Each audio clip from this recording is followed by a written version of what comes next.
Previous session, we started with our object-oriented analysis and design syllabus overview, and we discussed about what do you mean by traditional approach, what do you mean by object-oriented analysis and design approach, why we are moving from traditional approach to OOAD approach.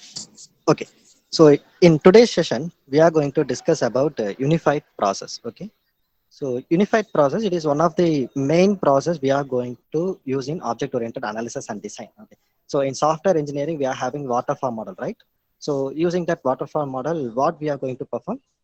So we are having a step-by-step process in waterfall model. So what are the steps?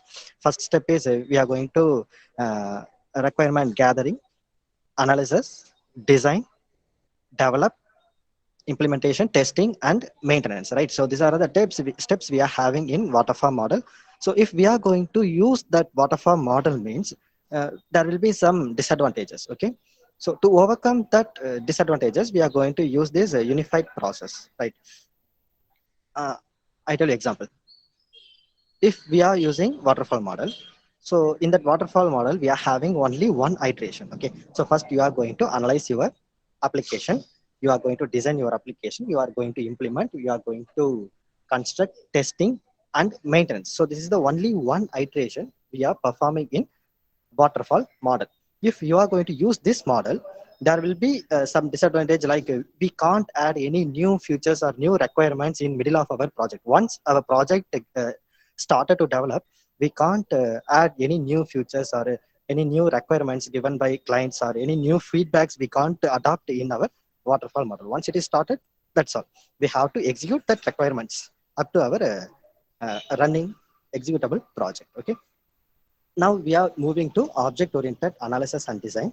So in this approach, what we are going to do is we will have different iterations. In unified process, we are having multiple iterations. Okay. So in each and every iteration, we will have some improvement, right? For example, in first iteration, I'm having some set of requirements. So using that some set of requirements given by client, I am going to develop my application.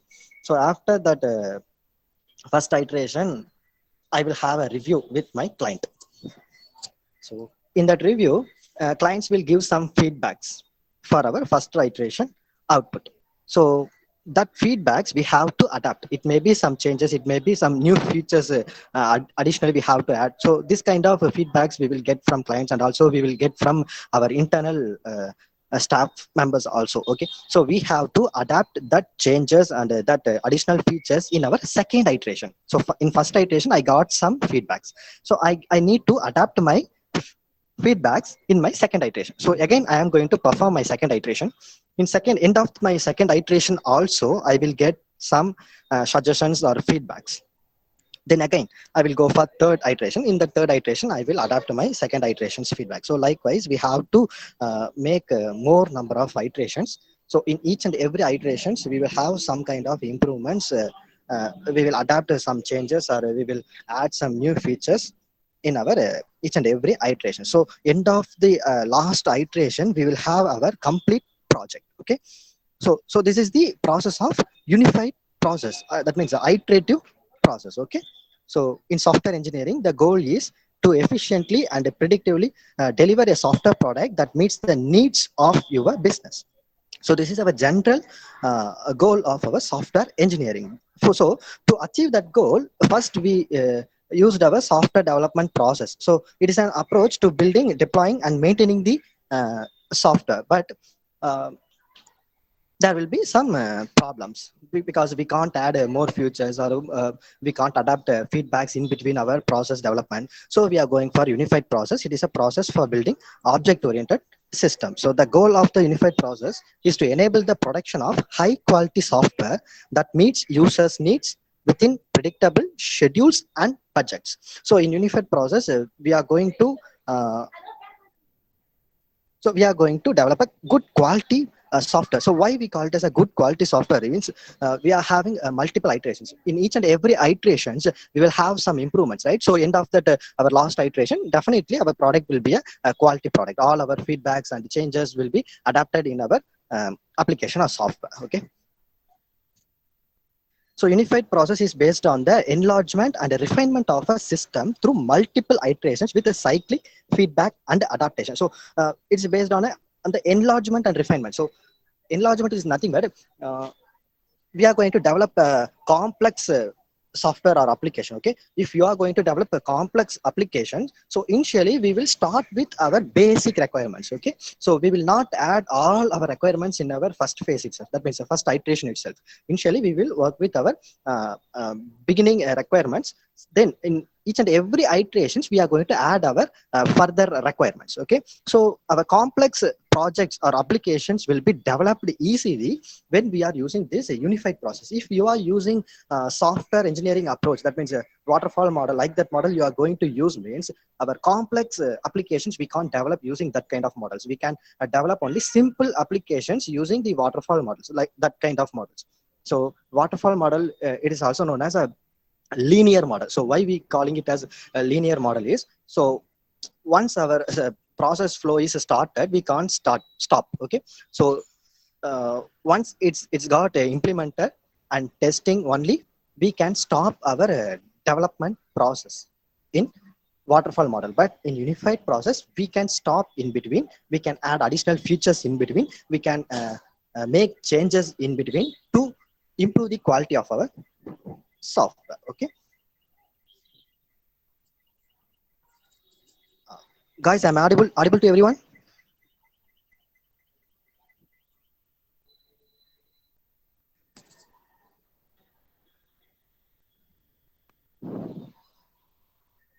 Yes, sir. Thank you, ma. Okay, yeah, the same thing for simple systems.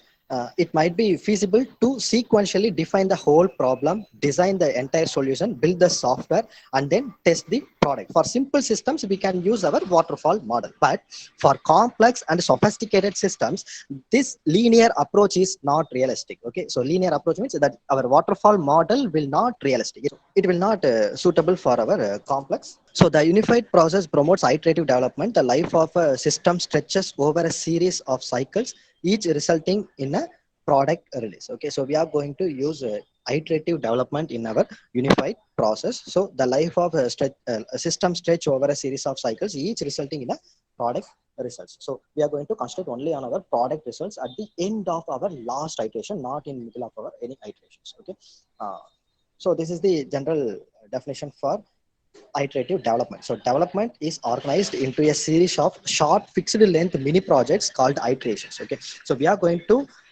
run our iterations in the name of mini projects. Our complex project will be divided into sub projects. That means our mini projects. So in each and every iteration, so we are going to handle our mini projects. Okay, the outcome of each iteration is a tested, integrated, and made as an executable system. So once our first iteration got over, means end of our first iteration our product will be executable product, it will execute, it will run. Okay, so we have to test that product, then only we can get some feedback or any changes we need to perform, that points we can gather in our end of our iterations. Okay, so an iteration represents a complete development cycle. It includes its own treatment of requirements, analysis, design, implementation, and testing activities. Okay, so the iterative life cycle is based on the successive enlargement and refinement of a system through multiple iterations with feedback and adaptations. The system grows incrementally over time, iteration by iteration. The system may not be eligible for production deployment until after many iterations. Okay, sometimes our iterations count will get increase if our project or application is more complex. Okay, so the system may not be eligible for production deployment until after many iterations. Okay, so that kind of a complex system or applications, we have to work with many number of iterations. Sometimes it will not deployable until after many iterations. So this is the form of iterative development. So iteration n, that is our first iteration. So in our first iteration, we will perform requirement analysis, design, implementation, and testing. Okay. So in my first iteration, I have done some part of my application. Okay. Then I will move to second iteration. That is n+1 iteration. In that n+1 iteration, also I will perform requirement analysis, design, implementation, and testing. Okay. So likewise, we will go for n plus 2, n plus 3, n plus 4 up to our last iteration. So in our last iteration, our product will be well developed and we will have a quality product.